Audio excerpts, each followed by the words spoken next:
What is up, guys, and welcome into another episode of the Ain't It Funky podcast. My guest today is Greg Witt. Greg is the drummer for the UK's leading Morgan Wallen Tribute Band, and he's also played with other tribute bands and shows all over the UK, such as Billy Joel, Shania Twain, and the Glam rock show. In our conversation, we spoke about Greg's earliest influences and playing in an orchestra, his time as fleet manager at Carnival Cruise Lines, which is actually how I met Greg when I was doing a cruise ship contract a few years ago. We also spoke about all things Morgan Wallen Tribute, wisdom and advice for the up-and-coming working drummer, and more. If you enjoyed this episode, please subscribe wherever you're listening. The video version is available on YouTube as well. Thanks for tuning in, and enjoy.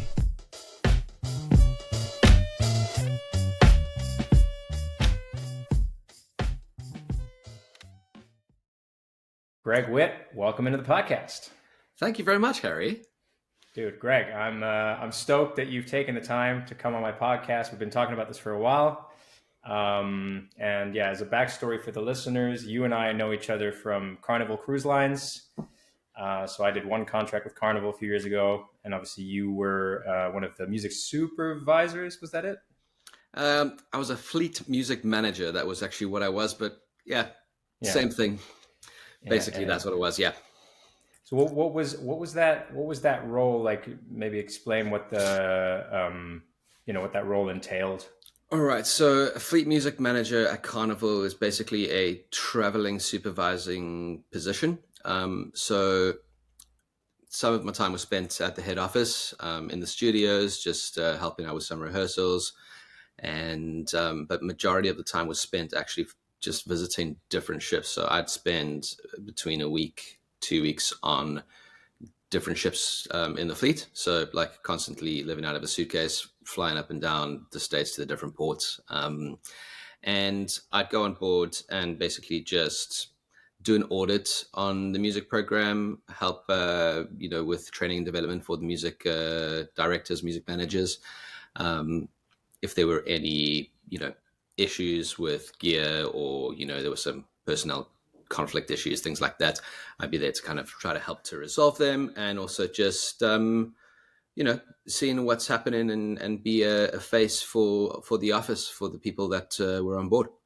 So that was it in a nutshell. All right.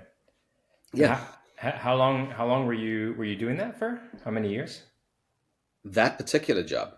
Only about a year, and I'd say probably a year and 3 months. Okay. I hadn't done it all that long. Prior to that, I was a musical director on board, and before that, just a show band drummer, just playing in the band. Yeah. Right. And so obviously the Carnival Studios are in Davie in Florida. Were you then living in Davie, or whereabouts were you based at that time? When I was a fleet manager, you mean? Yeah. So, yeah, based in Davie part-time, but like I say, it was 100% traveling. It was, I was on a ship, and then I'd be back in the office for a little while, staying at hotels or extended stay kind of places. So I'd never actually lived, I never had a rental house or a house in the States.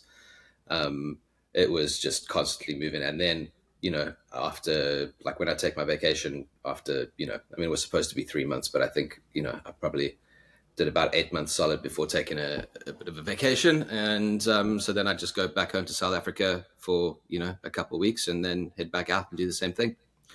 Yeah. So bit of a grueling job, a little bit unsettled, but, it was cool. Yeah. Got to meet a lot of cool people, and I think my favorite part about it was just helping people to just develop. I mean, that was a great part of that job. Yeah, that's true, man. The cruise ship thing, it really, for me, looking back on it, the best part about it was meeting all the people that you meet, and then obviously keeping in touch with them. And even on tour, I've even met up with, a few, maybe 2, 3, 4 different people along the way in different cities and stuff that I knew from the ship. And yeah, man. So that's definitely for me also the fondest memory is all the people. Yeah. Yeah. For sure. People definitely make it. And the fact that you get to play quite as much, I think, is also a really cool part about working on a cruise ship. Yeah, for sure. Where else are you playing, possibly 4 hours a day, 6 days a week, honing your craft and honing your skill. Like it makes a huge difference when you're doing that. Yeah, That's what I absolutely. think. Absolutely, man. Yeah. So when did you start with Carnival? What year was that? So I started in 2014. 14. So it was a little bit different to how it is now. It was still like a 10-piece show band. And so you'd have five horns, rhythm section, and a singer. And you were playing, it was basically a ship orchestra, like the way that I think maybe traditionally it's envisioned.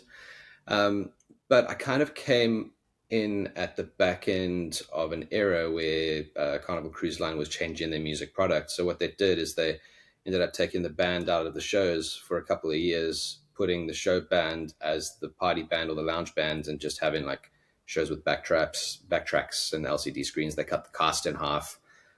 They axed the horn program for a little while as well. So I was really lucky to kind of get in there at the end of like kind of maybe what would say would be like a golden era. And then they very quickly realized that maybe it wasn't the best idea to take the musicians out of the shows and to get rid of the horns, because people started saying, where are the musicians and where are the horns? So they started slowly rolling that back in. And that was kind of like where it was at by the time you came to work in a carnival. There were a load of shows that now had the musicians and the band back in the shows. And then what they started doing is, instead of just being like a dedicated band for the shows, they kind of split the time between, you'd play a couple of shows a week, but then the rest of the time you'd be playing, as the lounge band, just, playing party sets and things like that. Mm-hmm. So yeah, I've seen a lot of it during my time there. It was, almost a decade that I spent working for Carnival. And really, really cool. Don't regret it at all. I think it's probably one of the best things I've ever done, just in terms of personal development, in terms of developing as a player. Every job's got its, great bits and the not so great bits. But, if I had to go back, I'd do it all again. That's what I'd say. Amazing, man. So what are the parts in particular that come to mind that shaped you for the long term? Maybe like as a musician, as a professional musician. Talk a bit more about that. So when I first started, I was put in a band that it was mostly American people in the band, and most of these cats had studied at Berkeley. They'd been to Juilliard, like, world-class institutions. And, being from South Africa, where the music standard is not necessarily quite as high, I came in there going like, yo, let me show the world what I can do. And they absolutely handed my ass to me. They were like, dude, you suck. And and I was like, wow, okay, apparently I guess I suck then. Jesus, but it was a tough time. Like my first contract was really tough. It was like a bunch of popular music that was popular in America that everybody, they just said to me like, well, why don't you know these songs? And I'm like, well, I've never heard of half of these artists, being from South Africa. So I had to put a lot of work in. I mean, like my chops and my technical facility was there. It was just about, learning the styles a little bit better, learning the popular music. The charts that they provided sometimes were good, but majority of the time, it wasn't actually telling you what to do. So I learned a lot about chart interpretation. I think that's a big thing. You get a chart that looks like, somebody's fed it to their dog, and then, taken out the other side and put it back on the bandstand, on the music stand. And, so that was one thing. Also, just in terms of playing tight, like tightening up my playing with the band, the whole musicality thing. So I think like one of the best things was just having to work with like really incredible musicians from different parts of the world. I mean, obviously my first contract was mostly America, but, on a ship, you're working from people from all corners of the globe. And majority of the time, at least for me, and I was lucky enough to have some really really good and accomplished musicians, and just learning from them, how to approach certain things, how to just kind of lay it down, where you place in the notes, in terms of like if you're, working with a click, like, are you on the front end of the click? Are you on the back end of the click? Also, little secret, when I first started, the production shows had track drums on them, right? So you had to get to a point, but it was kind of like they were like an old production, so they couldn't actually remove the drums from the track. So you get to a point where you were playing it absolutely note for note along with a track. Otherwise, it would be like glaringly obvious that there was track drums playing at the same time as the live drums. So I think that was a skill to kind of like, like there's a chart, but you literally have to play it note for note. So yeah, things like that. That was great. In terms of playing, I think the biggest challenge working on board as a drummer is just there's not really space or room to practice very much. Like you can practice on your practice pad, but majority of the lounges are always in use during the day. So on the odd occasion, like you're in a port and everybody goes off, that's when you might get a chance to play some drums. But I did that, and I had people come down and start shouting at me because they're trying to take a nap. So, it becomes a bit of a challenge, but then you have to figure out other ways to kind of develop just, active listening. Also, I will say something that I learned on ships was just memorization of music. I have a classical background. So like from day one, I had a piece of paper in front of me saying, play that. So I never really been the kind of player who could just like memorize a song and get rid of the charts. And I think through my time at Carnival, there were shows that we had to memorize. There were, basically they wanted people to be off book, and it was a great kind of new skill for me, at least, to learn to be able to do that. Funny story, what was really the catalyst for that? We were playing a show, and I think it probably been about 3 or 4 months on board, and we were playing this particular show 2-3 times in a 2-week like period. And by that I mean like, so 6 shows, because you play two of the same show every night. And there was one scene where there was kind of like a drunk chef, and basically this guy kept on kind of pushing the boundaries. So like the orchestra pit was in the front of the stage, and it would also on this hydraulic system that would kind of go down. And so the band was in front of the stage, but there was this big pit in front of the stage. So he was kind of like, every time, I'm like really drunk and I'm going to fall in the pit. But then one day he did fall in the pit. And he fell on top of me. So like, basically, I mean, I was concussed. He completely wrecked the drums, double braced Yamaha steel. He absolutely bent it, crushed the shells, broke my cymbals. Oh, shoot. I got like, I was, being at the back of the pit, bashed my head a bit back, and I was taken out with a concussion to the medical center. Oh my God, man. But this dude was in a fat suit. So he just kind of like got up, he had a little scratch on his leg, and he went and finished the show. But then of course they just put the track drums back on, finish the show, the pit comes up at the end of the show, and like there's no drummer, and the drums are totaled. Amazing. It was something. I mean, I was in the medical center throughout this whole thing. Everybody was just like, man, that was such a thing when that we finished that show and that pit came up. But basically, what at that point in time, like not to digress too much from the original kind of thought process over here, it was like, I thought to myself, like, dude, you've been playing the same show for 3 months. Like, if you were looking around, you probably could have just like moved out of the way when this like hulking massive man fell from the sky. And I thought, okay, I really need to get more onto this. Just like, I've played the show, I know it now. At this point, these pieces of paper over here are just a crutch. Be more aware about what's going on. And actually, funnily enough, once I started going, okay, you know what, I actually know this show, I'm going to just close this book, I'm going to play the show, I started listening a lot better to what was happening around me. I wasn't focused on this. I was listening to how I sounded more. I was, a lot more aware of what was happening. And it actually was a complete game changer for me in terms of just paying more attention to what's happened, as opposed to having your head stuck in a chart, if that makes sense. So that was a big moment for me. I definitely was going to chiropractor and physio for a couple months after that, but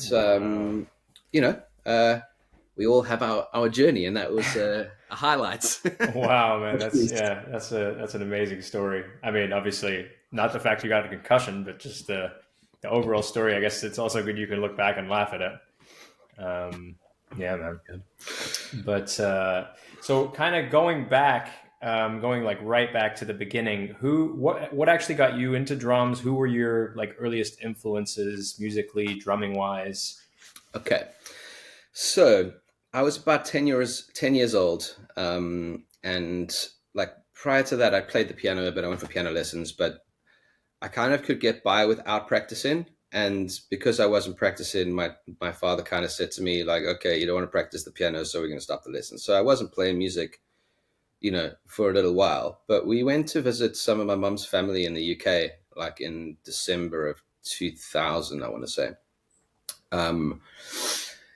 And we went to watch a colliery brass band playing a Christmas show.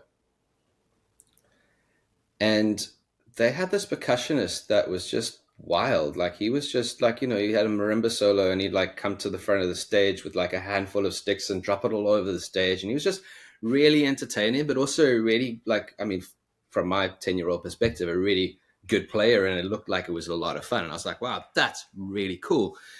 And by chance, when we got back home to South Africa in the January, we went to go and visit a friend of my mum's, and a lady popped in to kind of pick up some Tupperware or something. And it turned out that she was the organizer of the East Rand Youth Orchestra. And she said to me, oh, well, our percussionists are like, they've basically come of age and they're leaving. So we're looking for some new recruits. How do you fancy coming along and playing some percussion?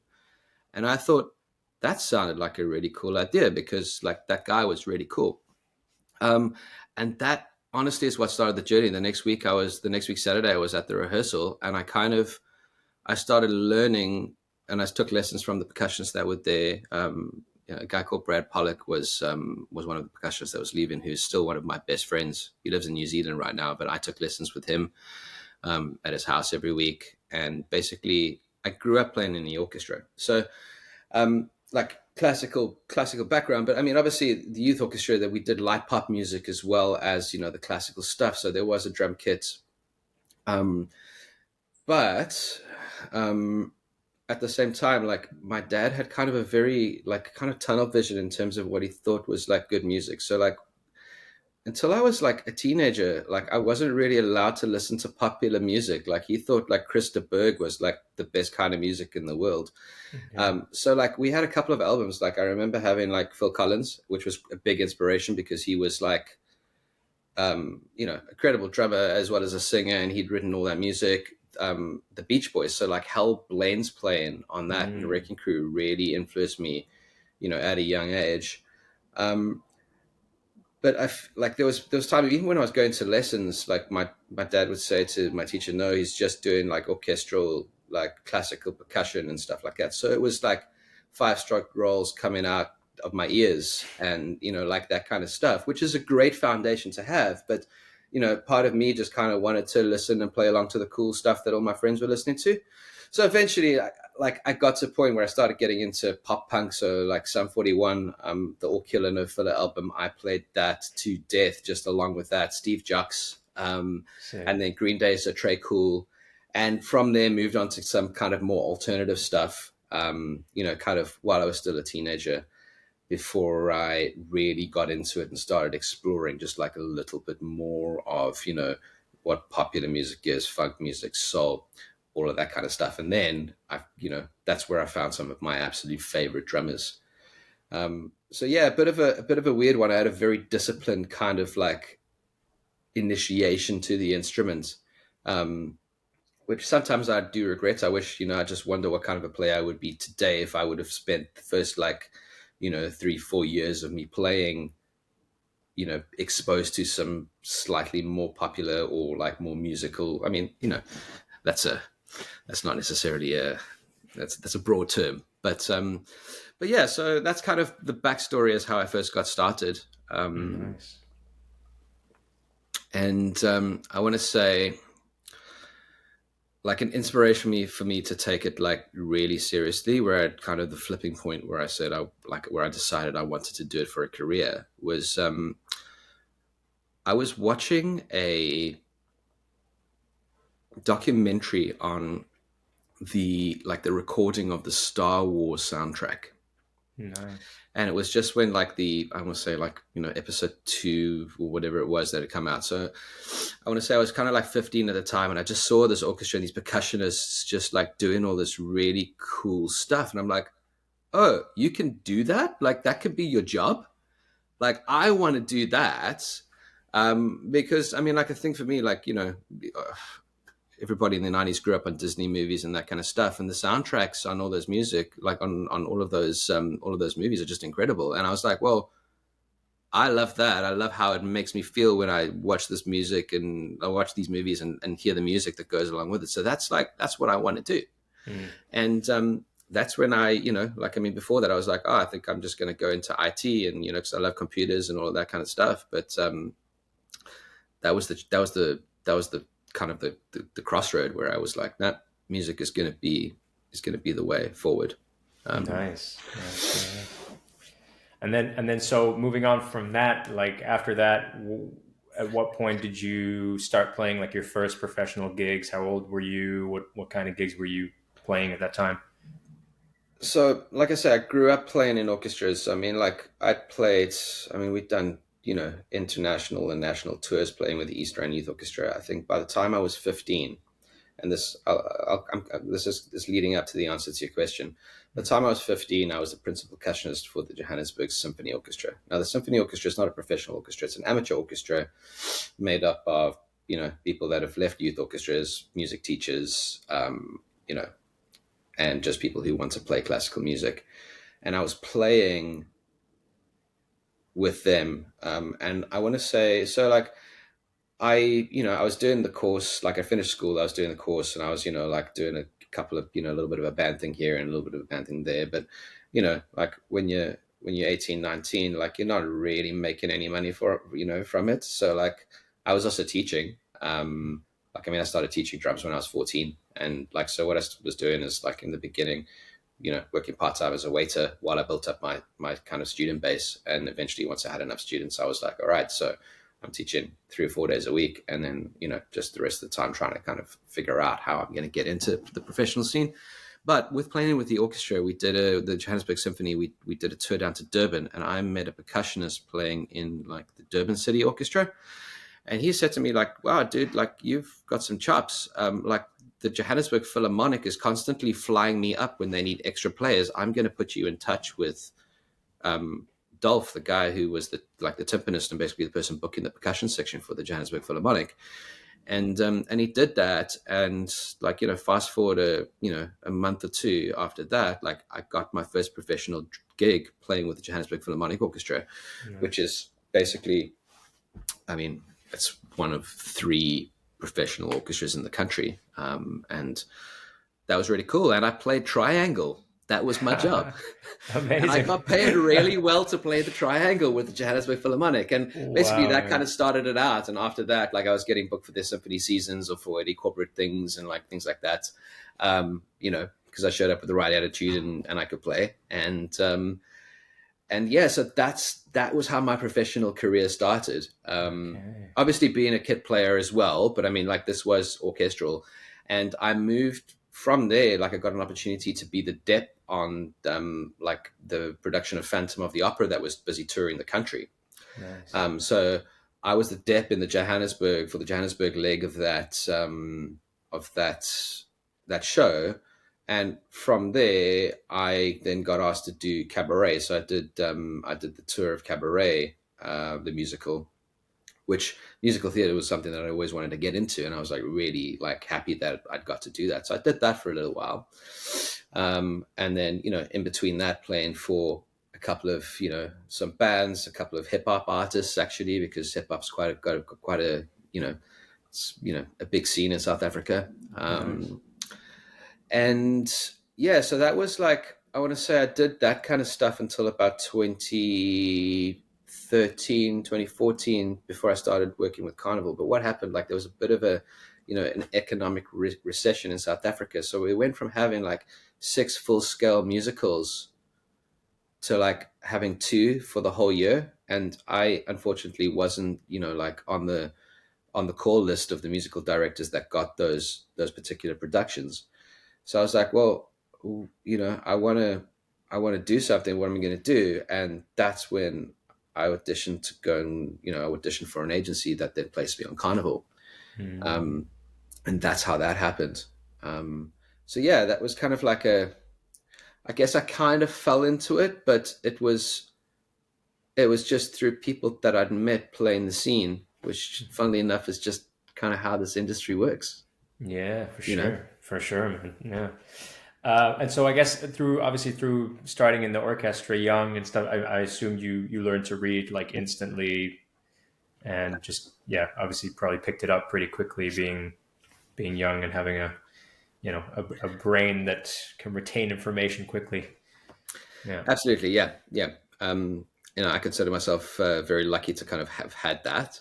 But on the flip side, like I said to you, like the skill I didn't have was being able to memorize music. So, right. I've had this kind of conversation, this talking conceptual gravy with like a lot of different people to kind of like, what's the better way to do it? Is it better to learn by ear and then learn how to read? Or is it better to learn how to read and then, I don't know, but I would say though, like everybody's got their journey. Like I've got my journey and I'm very comfortable and happy with like how and, like my process.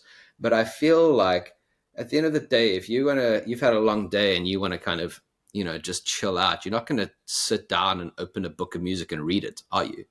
You're going to put it on and you're going to listen to it because it's an auditory art form. True. So like for me, I feel like if you already understand what you're listening to, like you know what it sounds like, I think it's quicker and easier to make the connection in your brain as to what that looks like on a piece of paper. I want to say it's the same as like speaking. Like you don't take a little infant and be like, this is the alphabet.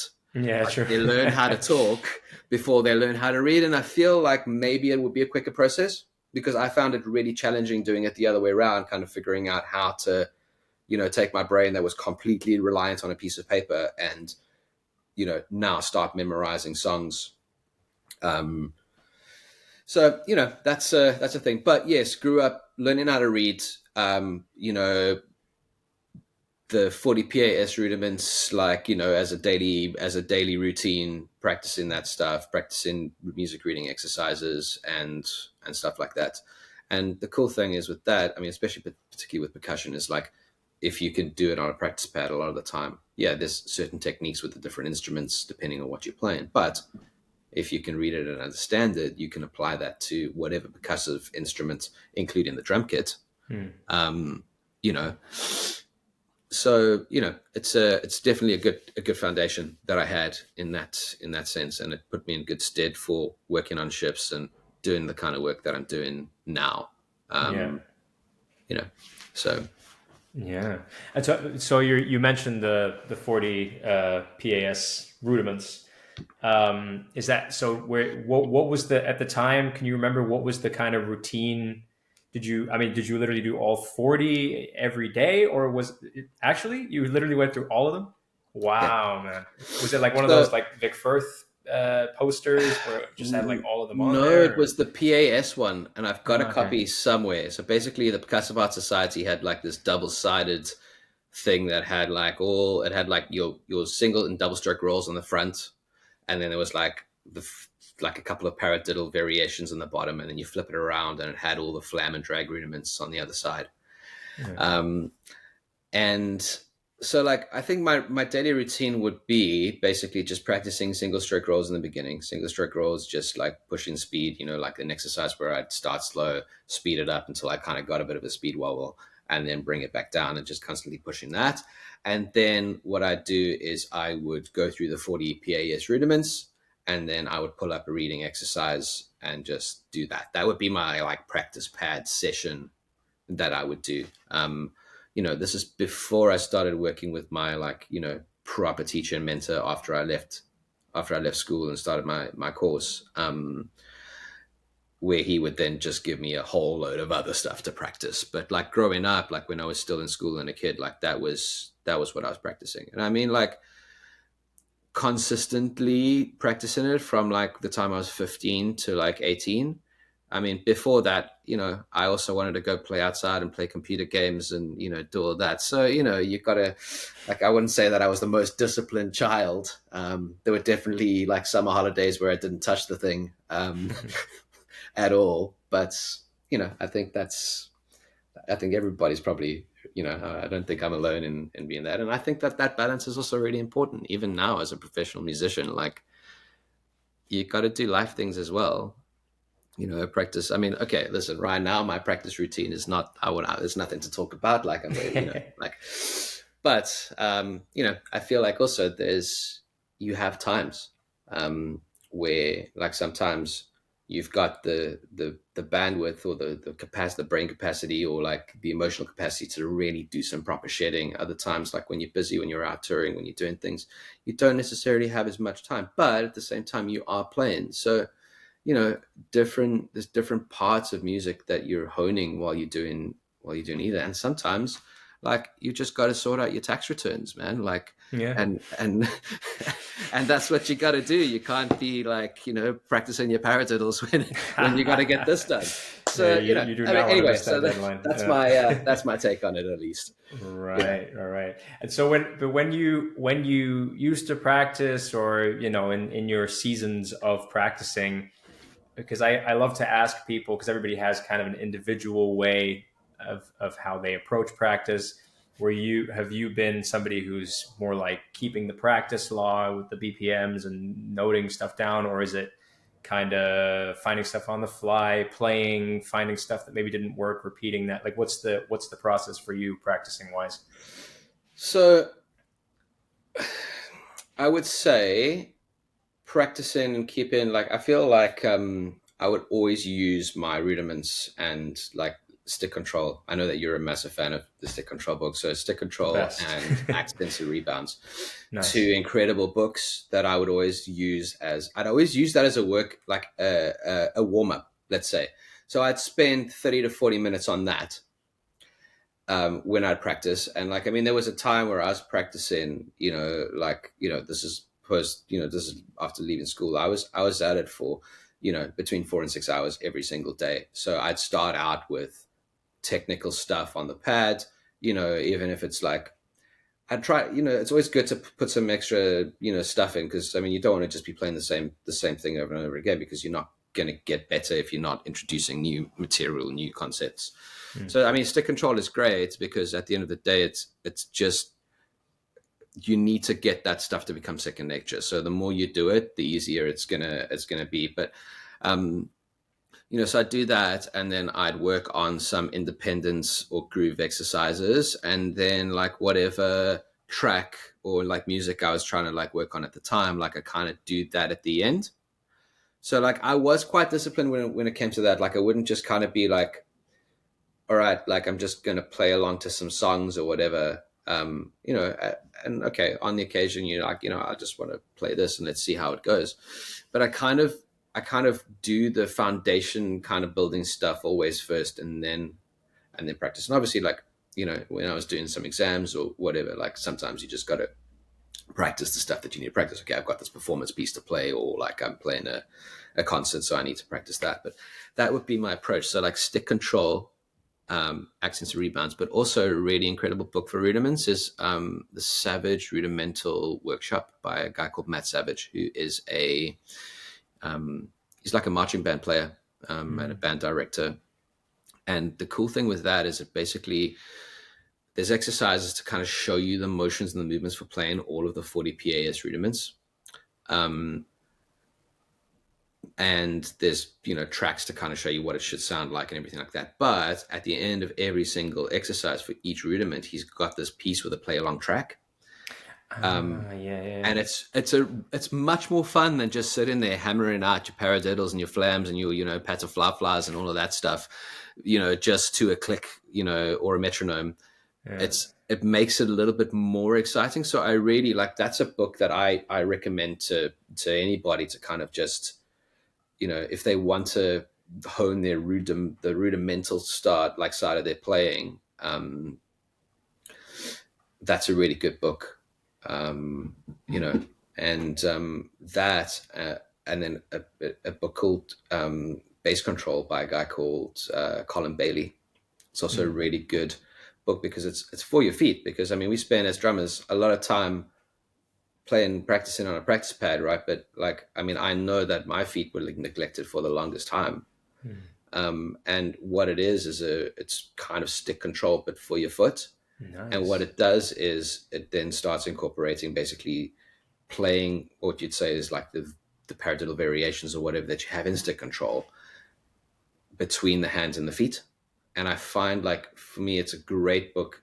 It was a great book to kind of introduce me to that concept, you know, because like it's all well and good. Like, even if you learn how to do like adaptations of, you know, your rudiments or your sticking patterns from stick control on the kit and, you know, start voicing in different places, you know, don't forget about the foot. Like, at least for me, that was just something that, you know, I think maybe just with my background and it all being kind of more up here in orchestras and things like that, you know, above the waist, like that was a really like a game-changing book for me, just to kind of, you know, get that foot into the mix a little bit more.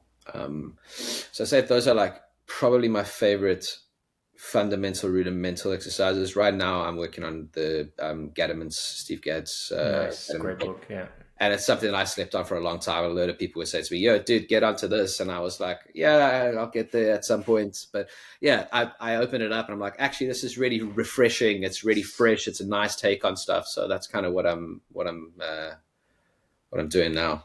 Hell yeah, man. Yeah. So much great flam sauce in there, man. It's, oh man, Steve Gadd is a freaking genius. I think, isn't the story that wasn't it like during COVID he wrote it or something? Like, because he had, I believe so. That was the first time I started hearing about it. Like, you know, like people go like, oh yeah, like check this book out and all of this. And, you know, so yeah, I do believe so. To be honest, I did not check the publication date on the cover of the book. So I can't, you know, don't cite me on that. Yeah, man. I could sit here for hours talking rudiments, talking books like that. That's my, you know me. Mm-hmm. You follow me on Instagram. I'm posting. You are an inspiration for that stuff. Like, I always see your Instagrams, and I'm like, oh my goodness, I need to do a bit more practice pad work because look what Harry's doing. Man, I appreciate you saying that, man. But yeah, I'm just, I don't know. There's something in me that's just like obsessed with, especially stick control. And I mean, Accents and Rebounds is amazing too. I only actually got that book, when was this? Maybe a couple months ago or something. And I was like, man, how have I slept on this book? Like, I actually didn't even realize that was a thing. And then somebody mentioned it in a stick control video that I was watching on YouTube. And he mentioned, the second George Lawrence Stone book is Accents and Rebounds. And I was like, wait a minute, I need to buy this right now. Yeah. And then I ordered it. The next day it was here. And I got into it and I was like, dude, this is amazing. But obviously I find I need to, because I quickly can get sidetracked because I'm doing stick control, Wilcoxon, I'll be doing syncopation, I'll be doing, accents. And then I'm suddenly like, wait, I'm doing like 6 or 7 different books. I can't keep up. So I need to trim it down. Maybe only, when it comes to hands, only work out of maybe 2, maximum 3 books. And then obviously otherwise with like groove stuff, with I'm working a bit of my jazz playing right now with Art of Bop by John Riley. Great book. So yeah, man, it's just something that I don't know what it is, but something in my soul. Just I'm a total nerd when it comes to that stuff. And people look at me weird when I talk about stick control. Like the other day, I had a marching band gig, and before the gig, I pulled out stick control, pulled out my hoodie. Didn't even have a pad with me, just on my hoodie. I was just standing there and I started doing stick control, just 20 times each exercise, the way it's supposed to be done. And the guys around me, even though they're all drummers, like they all were like, are you seriously like doing this right now? I'm like, yeah, dude. Nerd. Literally, one guy even came in and was like, nerd. I was just standing there like with my freaking hoodie on the table out in a public place. Yeah. And I was just doing stick control. And they're like, are you actually doing every single line 20 times. I'm like, yeah, dude. And then literally 2 of the guys joined me. And one of them at the end was like, I'm never doing that again. And I was like, dude, trust me, if you actually powered through this and did this consistently, I promise you in a month, 2 months, 3 months, like you would see so much progress in your hands. It's crazy. Yeah. It's such an amazing book, man. Stick Control is if I had to choose one book, like in general for life, would be Stick Control. It's my absolute favorite, man. Changed my life. But coming back to you. So obviously after Carnival, you moved to the UK. You moved to, was it Blackpool? Yeah. Yes. It was Blackpool. So tell me about kind of integrating into the real world again from ships, if you will, and how, because I read on Instagram that like that was a pretty like rough time for you mentally, and you were kind of wondering if quitting the Carnival job was a big mistake. Then I also saw in the same post that, you know, it obviously ended up working out really well. So maybe tell me about that time. I think everything, like, you know, it's been a journey, and I don't think I'm like even anywhere near an endpoint. So not that there is going to ever be an endpoint, you know, until, you know, you're 6 feet under, I guess. But basically, it was a very hard transition. I mean, I did ships for a very long time. It was a big part of my adult life. You know, I was 24 years old when I started, and I was 33 by the time I left. So it was an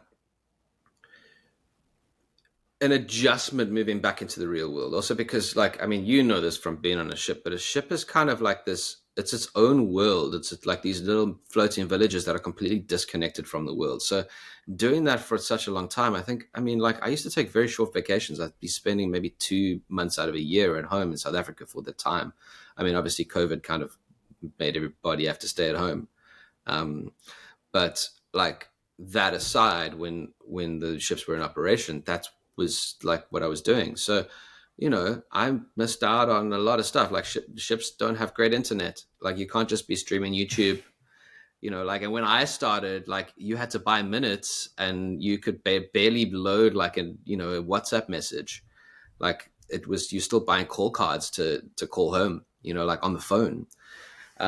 So like, I want to say that, like, I missed out, or I wasn't aware of a lot of stuff, and like how music had progressed. And yes, you know, I had my own things going on there, but basically it was just a very long time in a certain kind of environment. It's also a very multicultural, multinational environment where you work in with people from all corners of the globe. Like, everybody's really accepting. It's one of my favorite things about ships, is just how diverse it is.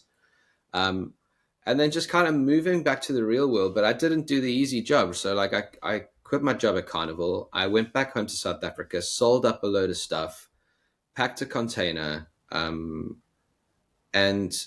then got on a flight and moved over. And it didn't happen the way it was supposed to happen. I'd actually lined up a teaching job in the south of England, like close to London, before I left Carnival. Because I was like, well, you know, moving to a new country, get a job, like, you know, it's still music related. It's not necessarily like playing all the time, but like, I had a teaching job, and basically that fell through last minute. Like, flights were already booked, and all the stuff. Now, like, I think a very important part of this is just like my fiance Jill, right? So I met Jill out on ships. She's from Liverpool originally. Yes, I grew up in South Africa. I was born in South Africa, but my mom is actually from Yorkshire, so I've got dual nationality. So like, it was really easy for me just to come into England because I've got a passport. So it was one of the reasons we decided that we'd go to the UK. Also because I knew that the music scene is significantly bigger than it is in South Africa, and South Africa's got its own problems, you know, at the moment with like the infrastructure and just, you know, like whatever's happening there. We're not going to get into that. But so basically the teaching job fell through, and I was like, well, we're not moving to London without either of us having a job. Like, that's just absolute financial suicide, to be honest. So what we did is we went to Liverpool, and we stayed with Jill's mom for a little while. And I think it was about 3 weeks. In that time, Jill had got a job offer with Merlin Entertainment, and they own like a load of theme parks, attractions, and things like that all around the UK. So we're like, okay, whoever gets, like whoever's going to get the job the first, like we're going to go and see, we're going to move to wherever that's going to be. So she was working at the Sea Life Centre in Blackpool. So we moved to Blackpool. And like, my idea of Blackpool, I'd heard from my mom, who used to be, lived in the UK years and years ago. Like, it was kind of like, it's what they call it, the Vegas of the UK. But unfortunately, it is not really that. I mean, it might be, but like Council Estate, Las Vegas. Blackpool is unfortunately quite run down. Okay. Also, like what used to be, I feel like in the 70s, 80s, a really thriving music hub is now kind of being reduced to like there's no live bands playing in any of the cabaret or the hotels. Like the Blackpool Tower has a 3-piece band.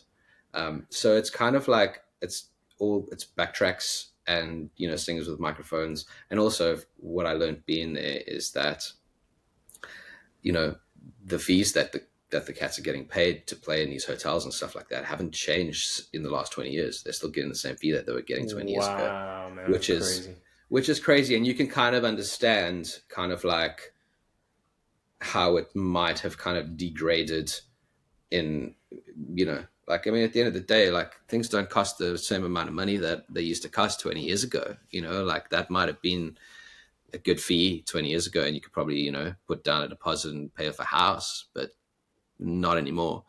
So, like what I found about the scene in Blackpool is that the majority of the working musicians don't work in Blackpool.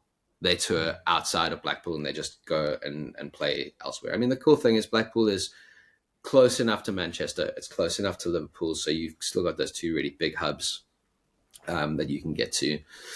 But to be honest, I think in the, it was almost 2 years that I spent living in Blackpool. I played in Blackpool maybe 7 times in the actual town. Okay. So yeah, but it was a cool starting point. It was, I mean, here's the thing, like why I said it was a tough time for me. It's like moving back into the real world, right? People on ships, like you seem to have had a very different experience. Like for me, I spent a lot of time there, knew a lot of people. And as soon as I left and I quit, it's kind of almost like I died. Like I didn't hear from people anymore. People that were like always on my case because I was involved with the cruise ships. Just like, yeah, they just kind of, disappeared into the bushes. Oh, and, wow. Like, I mean, I'm not to say that I don't have some really, really close friends. I mean, like, obviously, like I've got some of my best friends, are from there and they, I speak to them, but like it was moving into a scene where number one, like I didn't do it the easy way. Like I said, like I quit a job and I moved to a new country where nobody knew who I was. And I didn't have a network. Like I had some people from Carnival that were like, oh yeah, I'm going to like, hook you up with my homies and stuff like that. And as soon as I landed, crickets. Yeah. And I was like, well, okay, cool. So, my teaching job fell through. I don't know anybody. I'm in Blackpool, which is in the arse end of nowhere. Damn, and man. Like, so, it was a bit of a tough thing. And I would be messaging people. I'd be sending out emails. I'd be like trying to apply for like, jobs, like auditioning for like, certain jobs or whatever. Like I'm saying all music related, because that's what I wanted to do. Like I didn't quit my really cushy job, like working at the office in Carnival to like not play. Like that was one of the big factors was I wasn't playing at the end of my career with Carnival. It was like I was spending 10 hours a day in front of a computer, just emailing people back and forth and dealing with, warnings and personnel issues and, like whatever. And I wasn't playing. And I was like, I really missed the playing. So I came to the UK because I wanted to play. So it was a lot of just like, I think I got to a dark place. And I don't want to say that I've ever been a person that suffered from like depression, but I think that's probably where I was at, and like, I'm really, really grateful to Jill because she kind of, supported me through it. And she was patient enough for me to kind of just figure my shit out, basically. Amazing. And, so I think it's just the resilience. Like at the end of the day, like it's really easy to quit when times get hard, right?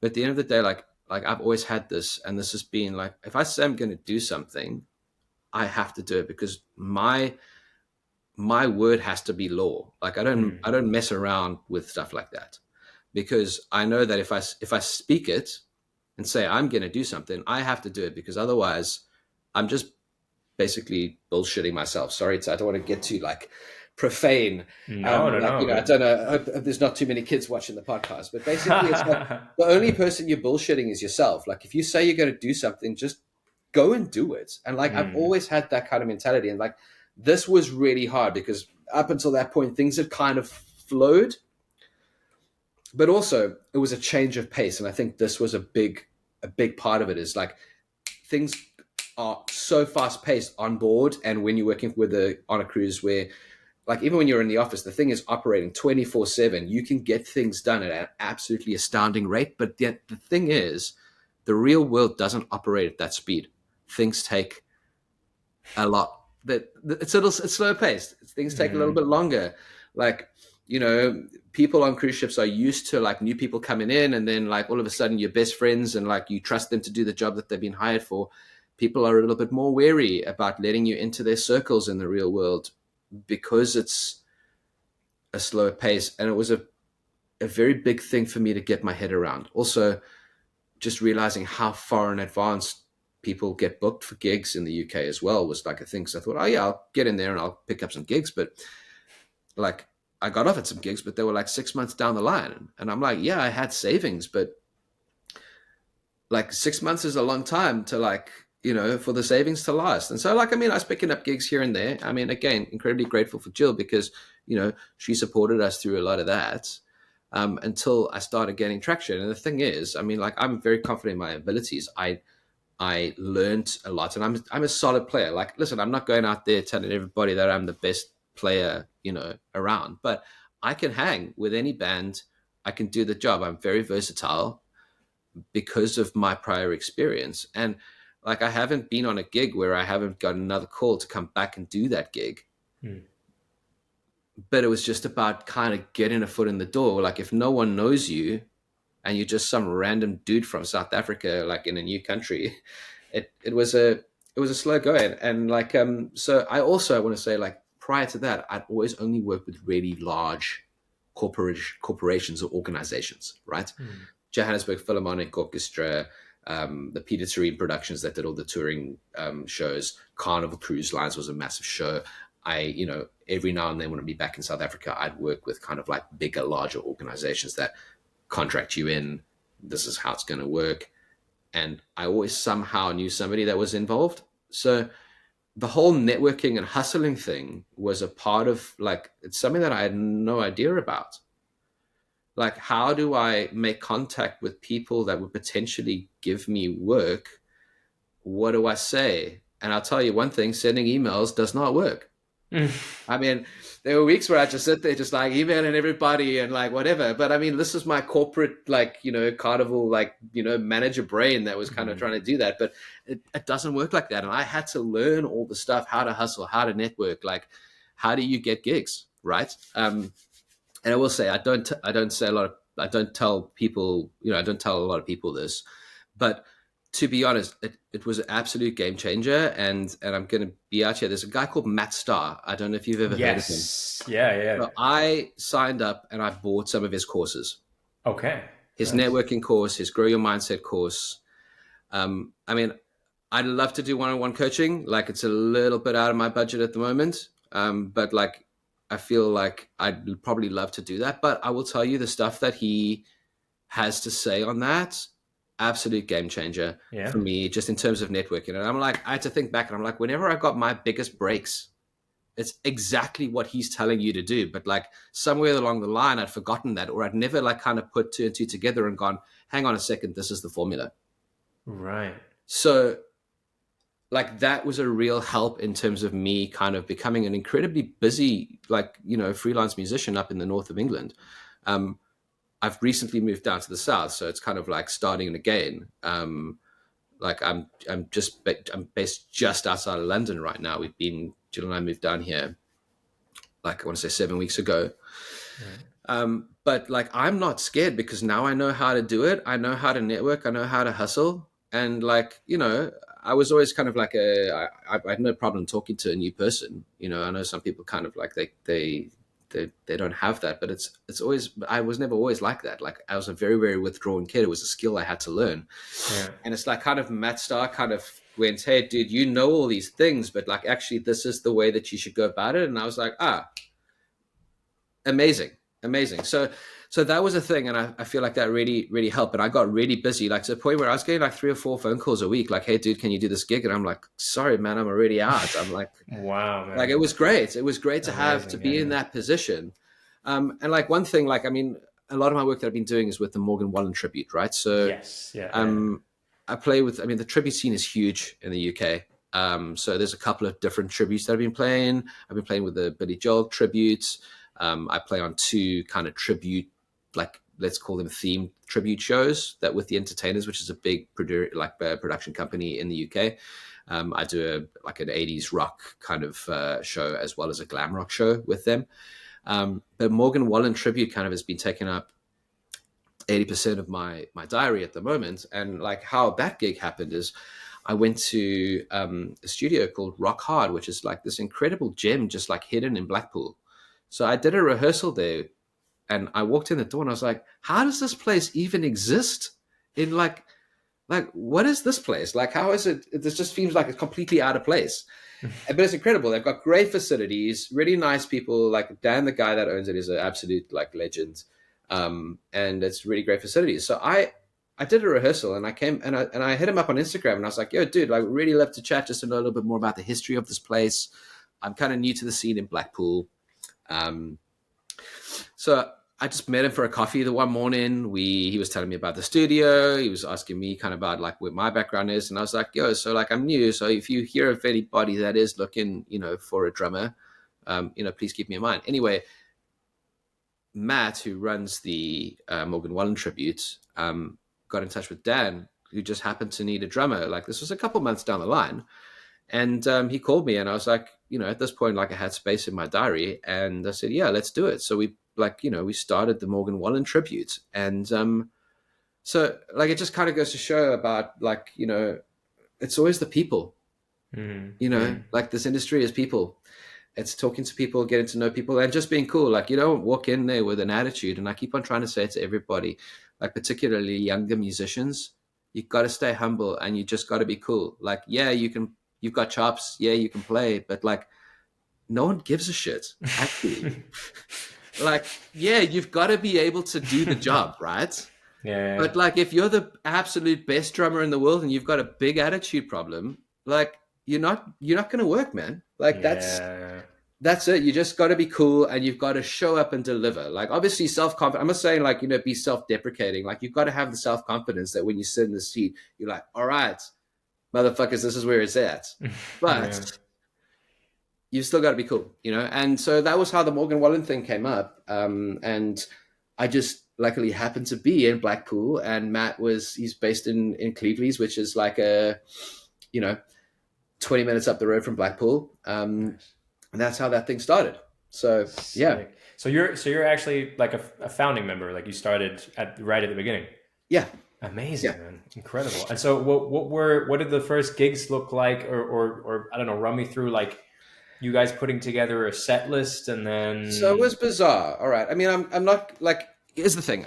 Yes, I was there from the inception of this whole thing, but at the end of the day, it is Matt's baby. Like I'm not at all taking claim to like the fact that, you know, like, yeah, I had my input as anybody would when you're starting a project, but like Matt's been the driving force behind this because he just decided that he wanted to do this tribute and he threw a lot of his own money at it.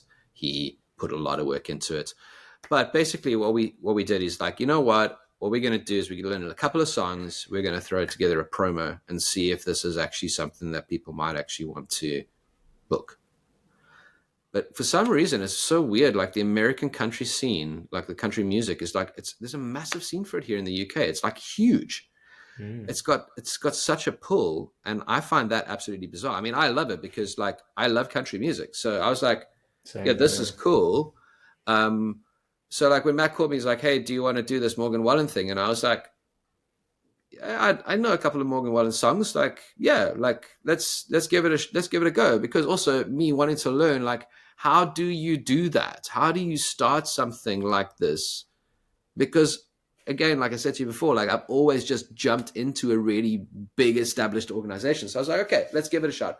So we learned a couple of songs. We had some rehearsals. We did, there was a couple of different people that kind of tried out for different spots in the band.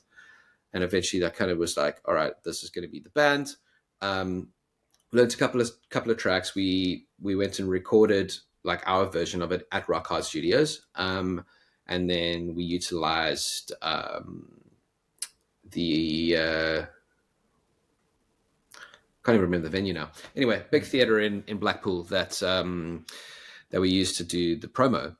And so Matt put this promo together, and he had this absolute wizard of a dude that did it. And at the same time, he put a website together, and he was like, our first gig. I mean, we started this in like the February. Our first gig that he said, I can guarantee we're going to have a gig booked for like the 4th of December. So I was like, all right, yeah, that's long. That's far enough along the line. So we, at this point, we learned 5 songs, and we were like, okay, let's see like when we might get some gigs. Anyway, he put this website out. This demo went live, and all of a sudden, he was like, dude, we've got so many inquiries. Can we push this? I mean, at this point, I want to say it was middle of April. He's like, can we do our first gig at the end of June? Wow, man. Amazing. So we had to put together that whole show, like, because we didn't actually have a show. Yeah. We just had a demo with 5 songs. Wow. We had to put that whole show together. So we all put the work in. We had a couple of rehearsals, and then we did that first gig, and like so there was the first gig that put in, and then I think we ended up doing, when we should have had 1 gig in 2024, we ended up having like almost 30. Wow. Which is like incredible, like that. And then this year's been incredible. I mean, there's been probably close on 90 dates in the calendar this year. And I mean, we've been to Canada, we've done Ireland, we've been all over the country, and in the UK, we've been on this really cool like festival tour called Summer in Nashville. Yeah. And so they do this whole like country themed thing. So like there's, all the vendors selling country hats and boots and, like whatever. There's like hot dog stands and barbecue and all of this stuff. And then they pull in like some like singer-songwriters. They've got like kind of a smaller stage, like an introducing stage where they, where people are just kind of coming on with their acoustic guitar, or if there's a duo or whatever. And then they have some bigger bands, a lot of tributes, right? Because like I said, the tribute scene just seems to be massive over here. And a couple of original artists that have their own band on this massive stage. And it's like a huge stage, a huge production. This was happening every Sunday for the last like 3 months, right? So it's been crazy, and it's a different town or city in the UK every week. And we're looking at like between 6,000 and 8,000 people that attend these events, which is really cool. You come out there for your slots, and there's just like this sea of people, and it's amazing, and they're all there to have a good time. And yeah, so that's been really incredible. We've played some of our own shows where we've had a room 1,000 plus filled, and that's also really great. I mean, it's just an incredible feeling. This from playing shows, when you've got a lot of people in that room and they're all there to see what you're doing. Like it's one of the best feelings, which is one of the reasons I do this. But yeah, so that's how Morgan Wallen Tribute kind of like started and kind of where it's going. There's some stuff booked in Germany next year. There is a lot of, there's a lot on the cards. Right now with my move, I've got a guy that now I've decided we're going to start sharing the drum chair. Just because I'm all the way down south, he's still up in the north. It kind of makes sense just in terms of traveling, because I played a gig with them on Sunday. I just came back Sunday night in Carlisle, which is like almost in Scotland, and then I drove back to London through the night, got home at about 5:30 in the morning, which sounds cool, but if you do that every week, you end up being really tired. You can't get up at 5 a.m. to practice your rhythm. So there you go. There's the scenario. There it comes full circle. Yeah. Yeah. Wow, man. But random question. What are your give me your top 3 Morgan Wallen songs to play live. What are your favorites? All right. So I love Spin You Round, which is off his first album. Yeah. Actually, I love that whole album. It's probably my favorite out of all of them. I mean, and Same, man. like he's got a lot of stuff. I like playing Cowgirls because of what we've done with it. We've turned it into more of kind of like a rocky song rather than, the trap beat kind of bass thing that it is on the album. So we've gone a lot more with kind of like what they do live. Because I mean, his band live is absolutely incredible. Oh, like dude. his band is Yeah. insane. Like they, so that I want to say those two, and I want to say probably I'm the Problem, which is off the new album. Yeah. Like we've done a really cool version of it. And the funny thing is, so he released the single and we were like, all right, we got to get onto this as quick as possible. So we got it in and we were like, all right, well, we don't have a reference to how Morgan Wallen and his band do this live. So we were like, all right, we guess we're making up our own live version of the song. And funnily enough, like we did it, and then Morgan played it at like a live concert, like with his like the debut like of playing it, and like we were like spot on, like Wow, almost we almost nailed it like 100% as to how they did it. So I mean, here's to say, like, I mean, we did post our version on the internet first. Okay. Not to say that they're stalking us or anything, or but like, whatever. Morgan probably saw it and was like, yeah, guys, exactly. let's play it this way. Let's do it like that. I think that's definitely how it happens. Definitely, that's how it happened. Yeah. So I'd say those are probably my top 3. But like honestly, it's got some really cool music. It's some really like Taco. Marcanino is an incredible drummer. Like, I mean, he's just really musical. Like that's what I like about him. Like his parts are so nuanced. Like if you really like actively listen to the music, it's like every bar is different. I mean, when I transcribed all these parts, and I did it so that basically if I ever couldn't do a show, like I had parts for the show. Right. That's why I did it. So that somebody could, if anything happened, just like jump in on the show. But like while I was doing it, I was like, wow, it's incredibly detailed. Like no 2 bars are the same. Like there's always some little something going on here, which makes it really interesting. So, you think like when you listen to it, you're like, okay, like, it's another trap beat or another whatever. But there's actually, it's really fun. So it keeps it fresh. Like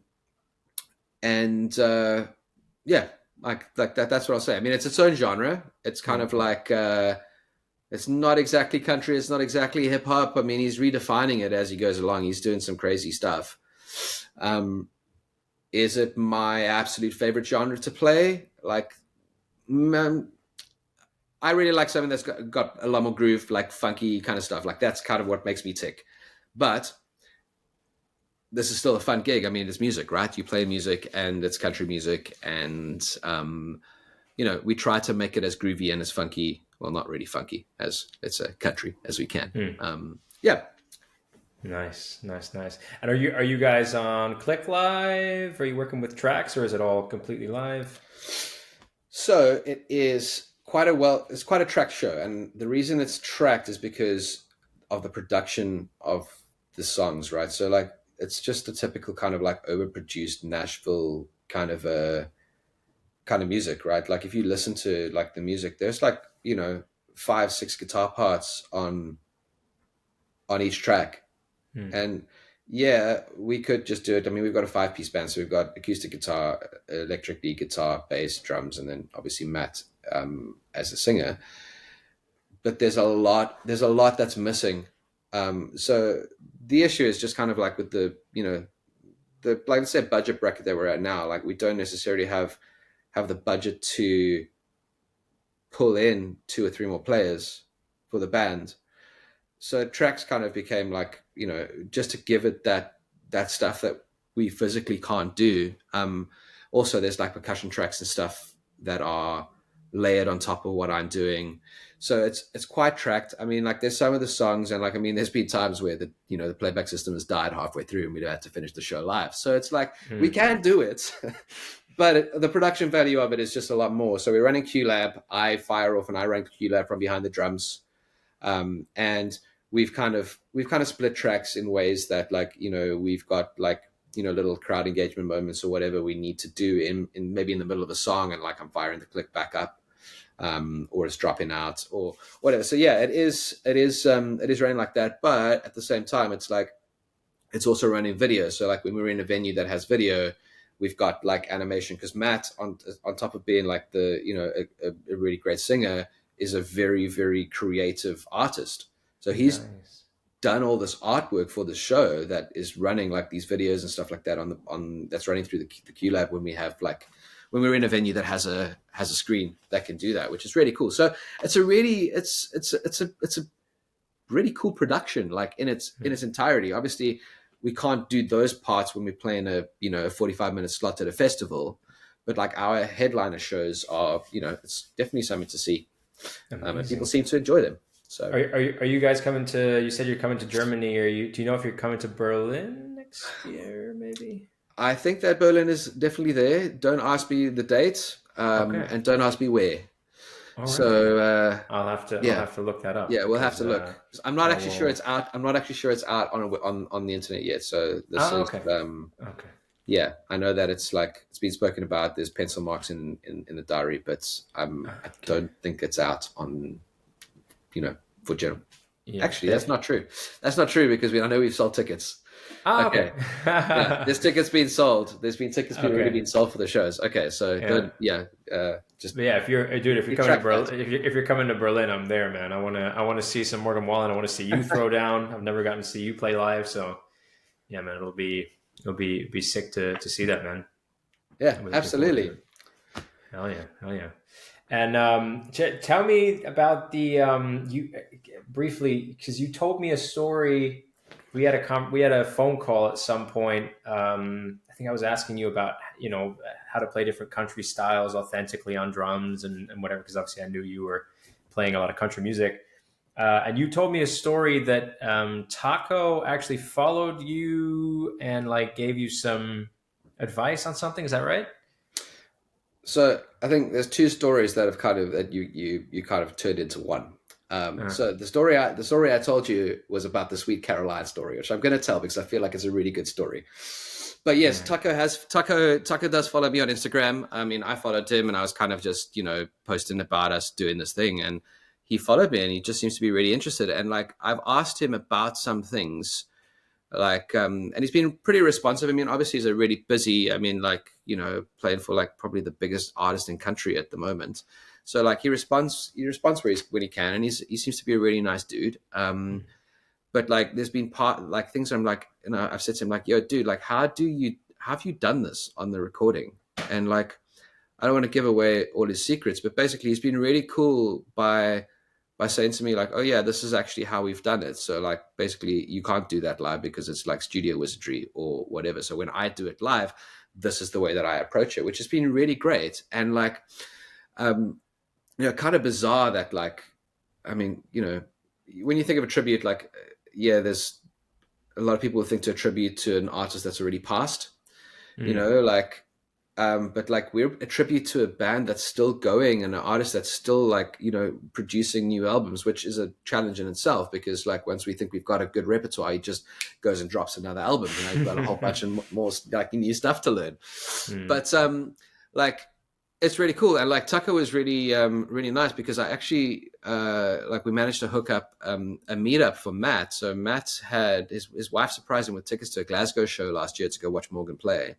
And I hit Tucker up and I was like, hey dude, like, so Matt's coming to this show. And like, it would honestly make probably his year if he was able to like, you know, get backstage and meet you guys. And like Tucker hooked him up and he got him some backstage passes, and Matt went to go and meet the band. And yeah, he brought back a pair of Tucker sticks for me. So I've got them. Like I haven't even played with them. I just like, I've got them tucked away in a stick bag. Dude, that's so sick. That's amazing. Yeah. So like, apparently the guys are all really, really cool. I'm hoping that like, if Morgan does come back to the UK, maybe sometime this next year or whatever, that I'll be able to go to one of the shows. Yeah. I just think it's just one of the things about being a working musician is that sometimes you can't go to the things you want to go to because you're out working, because at the end of the day, you've got to play because that's how you get paid. So, I'm just going to make it a priority. It's like last year I skipped out on the UK drum show because I was gigging, but I was like, nah, I'm at least putting aside the Sunday because I want to go to the drum show. I want to go see some people. That's why I missed you last year, because I was originally going to go to the drum show, but then I ended up working. Yeah. So yeah, Taco's really cool. But the Sweet Caroline story is this, right? Mm-hmm. It was my first ship contract, and my roommate was the bass player. His name was Chris, and he came to me after a gig we'd done the one night, and he's like, "Yo, dude, like, so you're playing Sweet Caroline, like you've got the feel wrong." And I was just like, "Bro, fuck off! Like, fuck you. Actually, like Sweet Caroline, who gives a shit?"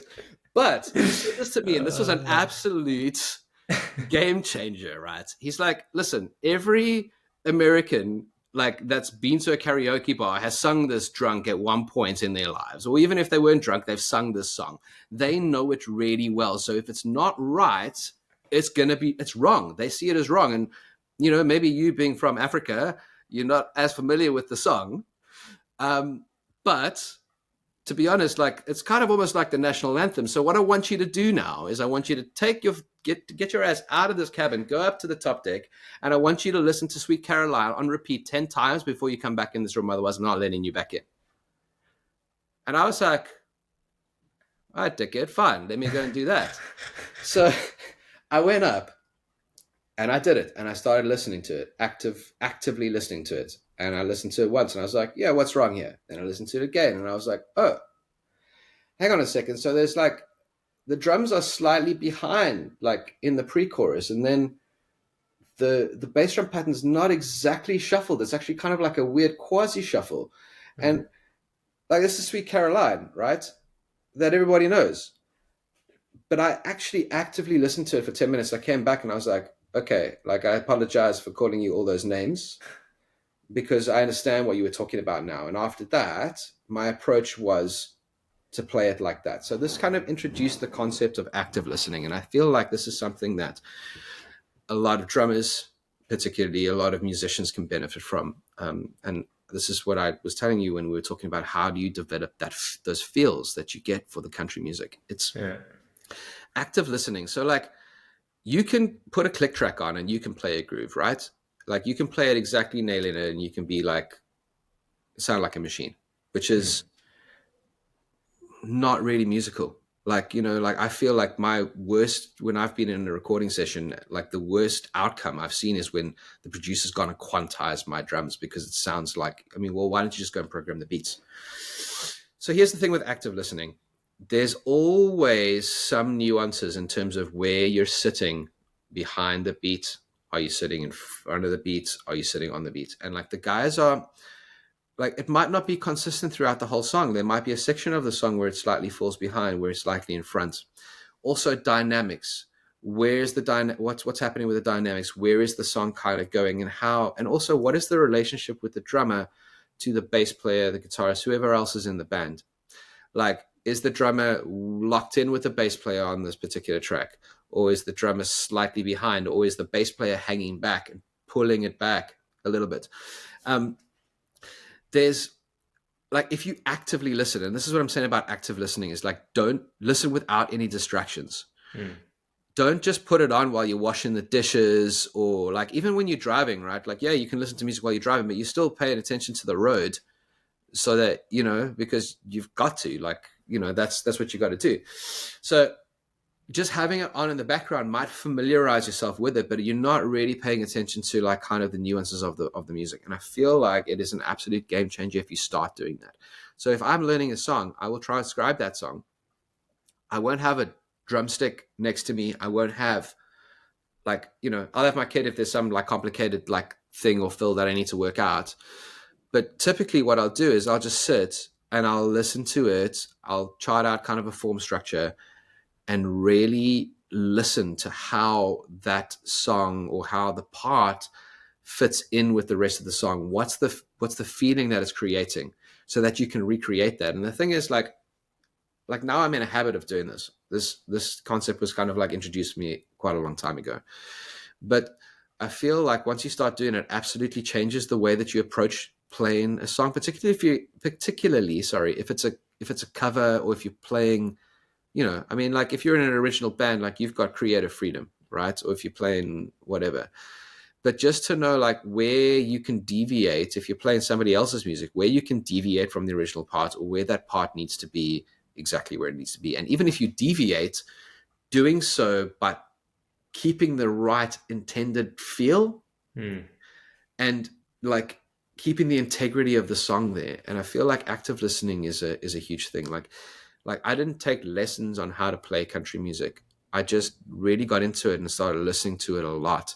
And I'm like, okay, it sounds simple, but actually there's a lot of nuance going on if you really pay attention. And like, okay, 9 out of 10 people won't notice the nuances, but as a musician, as somebody who's doing this, like, you want to do it justice. And obviously, like, it puts a whole nother level of challenge onto it, like playing that part with those nuances, with where it's sitting, on which side of the beat of the click, or where the beat is that's sitting.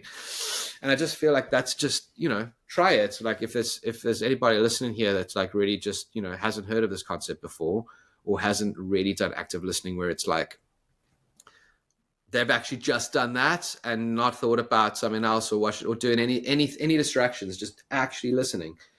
Just do it and see how that'll change just the way that you approach the instrument and approach a song. Like, honestly, yeah, it's just one of the biggest things, I think, for me. And again, just repeat, because like it doesn't work if you just listen to a song once through. Because to be honest, like this is just like, neurology and all of that. Like your brain can only process 4 things every millisecond. So if you're listening to the song, but you're thinking about your knee, you're missing out on 3 other things there. So just listen to it a couple of times, because you'll pick up on things that you didn't pick up on the first listen to, or the second, or the third, or the fourth even. I think 10 times might be excessive, but Chris at that point in time just had a point to prove, and he proved his point. And like, I'll take it and say, like, yeah, I was playing it wrong, now I play it right. Fair, yeah. So that's yeah.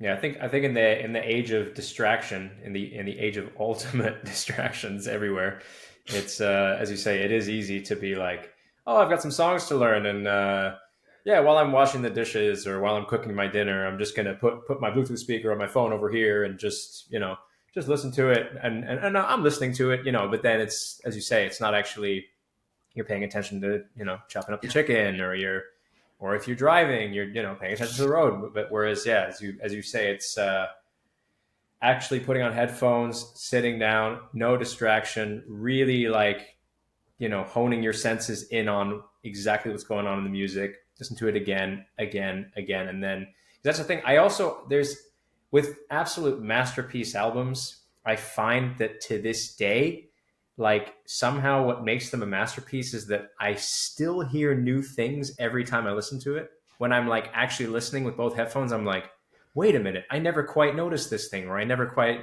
like there was obviously, speaking about country music, the other day I was listening to Lainey Wilson's song, and I noticed something. There was some lick, some embellishment thing that happened with the guitar that I was like, I've listened to this song so many times, but because I was listening on both headphones, it was like it suddenly came to me, and I was like, wait a minute, I never noticed that super subtle thing there in the distance. And that's absolutely, man, listening to something again and again and again, you keep hearing little new nuances. And that's it. And as a drummer, I think it's also really important to listen to the other instruments. Like, don't get like tunnel vision and just listen to what the drum part is doing. Like, kind of, at the end of the day, music is a conversation that's happening on stage or in the band room or whatever. And like, you've got to kind of go, well, why has the drummer done this? Like, what's he responding to, or who's he locked in with? What is the bass player doing at this part? Like, to be honest, I feel like in Benny Greb's the art and science of groove, right? Like he touches on this topic where he's like, if you really want to up your game, learn everybody else's parts. And that's not saying like learn how to play the bass as well as your bass player, or like, but know what they're doing in each section of the song, because that's going to make you a more responsive conversationalist on your instrument, and help you lock with the rest of the band a lot better. And I feel like when you are doing the active listening, not just listening to your part is really important. And like, some people that comes second nature, just listening to absolutely everything. I know, like yourself, Harry, you're like a multi-instrumentalist, right? So you obviously have like kind of this affiliation with the particular instrument, and you're actually paying attention because you know something about it, you're interested in the instrument. I do feel that it's really easy. And I talk to cats when I'm playing out, and they're like, oh yeah, so I was listening, the guitar does this. I'm like, okay, cool, but what does the bass do at that part? And they're like, yeah, exactly. So like, what is your relationship to the bass player or the keyboard player or whatever? I think it's, that's musicality. Like, you can learn chops, and you can practice stick control, and you can do all the stuff. And like, that's great, because that's the motor skills and the actual, like, foundation you need to perform this music. But I think it's really important that the conceptual part of note placement, feel, everything like that, you've got to be listening to be able to do that, and kind of be aware of that as well. I think it's, yes, have the chops to deliver, but then throw it all out. Jojo Mayer says that. He's like, what? Perfect technique is the technique that allows you to play what you're hearing in your head. Yeah. And that's what it comes down to, Yeah. So, or in the New Breed, obviously Gary Chester says, like, at the end, there's that thing of, if you've made it through this book, you have the technical facility to play a lot of complex things. But I think it's something along the lines of, you need to have the wisdom to know what not to play, or, yeah, that's so. Did you get through that whole book, or did you just flick to the end? Oh, no, by no means did I get to the end of New Breed. Hell no, man. That book is savage, man. It's, I've dabbled in it at times, but it's I think it's the kind of book you could just spend a lifetime on. Yeah, Independence is great. I love Independence. Same. Like that's it's just great for your brain. It's great for your brain. It's amazing. And when you go to play, more simple stuff or whatever, your pocket is just better. Maybe, for me, when I've done like swing Independence, my dynamics have gotten so much better. The relationship between ghost notes and a backbeat, and especially with the hi-hat foot, that's a big thing. That through Independence, and like, doing the kind of New Breed approach of, I don't know, playing maybe something, an ostinato on the ride and the snare, and then obviously treading on the hi-hat, treading different melodies. It's so crazy how that's then suddenly I've managed to integrate the hi-hat on different sixteenths or triplets or whatever, while I'm playing, or when I'm playing a shuffle, it's not just like, there's actually like I can tread a little triplet in between the hand, or it's so helpful, man. And obviously treading when you go into a fill, being able to actually keep the time on the hats, treading the hats to keep the time for the band, but also just to keep that flow is like invaluable, man. It does so much for your sound. Absolutely. Yeah. And I think it's also great, like, working on independence exercises like that, is so that it's not just like, this is a groove and I know how to play this groove. It makes you very much more versatile, that you can adapt whatever groove. Like, eventually you're just sitting down and you playing music, as opposed to like, I know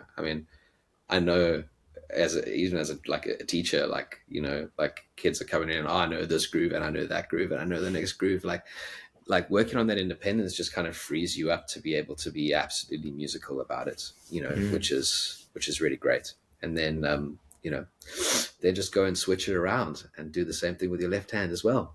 you know. Scary. Yeah. It's a lifelong thing that you can pursue with independence, man. It's No, absolutely. Like I switched. So I'm right-handed, right? And I switched to playing open-handed for a couple of years, right. right? Yeah. So the reason I did it was, I mean, like I really love independence. Like I would sit and just do independence that was coming out of my ears. But sometimes you also need to practice the song that you're going to play for the gig. But like I was really inspired by Carter Beauford from Dave Matthews Band, right? He's one of my absolute favorite drummers of all time. Like I absolutely adore his playing because I find it to be so musical, but also really nuanced. And I was like, why can't I do this stuff that he's doing? And that's because he's left-handed and he plays open-handed. So he's got his right cymbal over here. He's got his hi-hat over here, but he's also very, very independent. So sometimes he's on this side, sometimes he's on that side, but leading certain fills with or grooves with your left hand compared to your right hand makes you actually think in a very different way, right? I know a lot of players have said, like, if they're playing like match grip versus traditional grip, it makes them think in a very different way. I found that through developing playing open-handed, like I honestly think differently.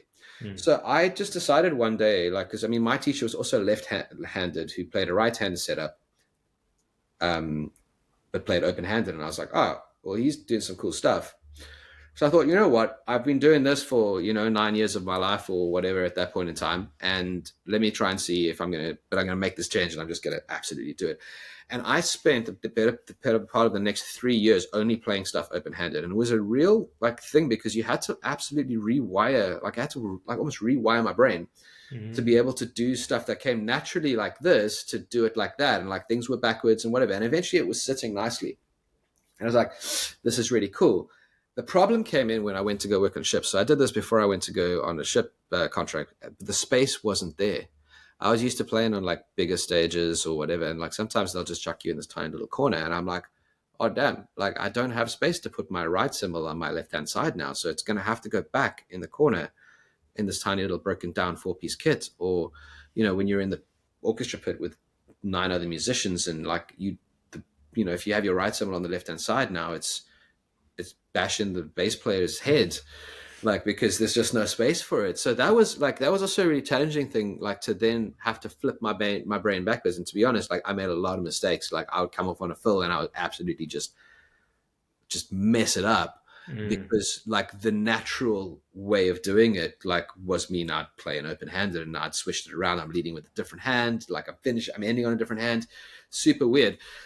But sticking through it, now I just switch, right? And it's kind of really cool, like especially if you're playing fast music, because you're playing with your right, you get a little bit of fatigue to just switch over to the other one and like that. But it's also, like I say, like I really like the openness. You kind of like, you can divide the kit down the center, and anything on the left-hand side, your left hand's playing. Anything on the right-hand side, your right hand's playing. And there's a lot of books and drummers that kind of utilize this concept. But independence in that way is just like, it's just great. I will say, like, I was learning most of my big band music when I studied the big band stuff, playing open-handed.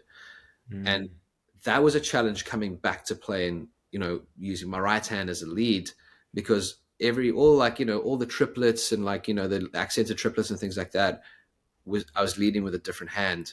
But I also found that because I'm right-handed, typically this is my stronger hand. So it was faster. I could play a swing pattern, like a cut common swing pattern, significantly faster with my right hand than I could with my left hand. It would be cleaner. I mean, obviously things to work on, but I just feel like, so now I'm kind of like, okay, which feels better playing it open-handed? What feels better playing like in a traditional kind of a crossed over, or using playing with a right hand lead, left hand lead is kind of the way I look at it. But yeah, so like that's the, like, I don't know. You just think differently. I think that's the thing about it. That's just the thing about it, is you just think differently, and it's kind of cool to be able to do it. Yeah, I really admire people that can just go from leading left hand to like right hand back to left hand, but and just rip on the kit, but then literally be leading with both. And it's just like, wait, what? How much did you practice this? How does that work? Of course it's something that can be practiced, but It's just when you first, I remember last year I kind of started doing open-handed playing and practicing out of Klaus Hessler's open-handed playing book. Okay. I'm not really familiar with that one, so tell me a bit more about it. Yeah.